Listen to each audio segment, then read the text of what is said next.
Sugarcane lodged in fields across Louisiana was a common sight after Hurricane Laura came ashore last week.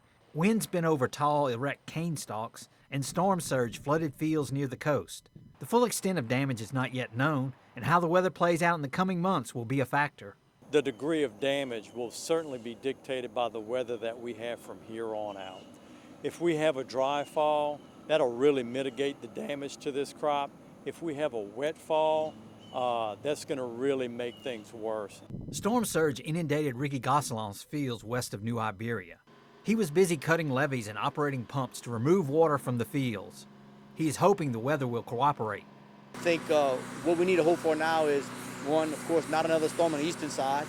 Two is that some good dry north winds come through and start drying this land out and get this cane time to recover before we start harvesting on the 24th of September. While fields closer to the coast fared the worst, Gautreaux is optimistic that he can still produce a good crop despite Laura. Listen, we had a great crop, probably one of the better crops I've had in a long history before this storm, and it's still out there. Gautreaux expects to lose some sugar content as the plants recover, but he hopes the cane can make it up before he begins harvesting. Gautreaux says none of the mills have changed their grinding schedules because of the storm. We have a big crop out there. We were scheduled for an early start, the first mill starting around September the 15th. I don't see that changing. For those farmers with acres left to plant, it will be more challenging and slower because of the crooked cane.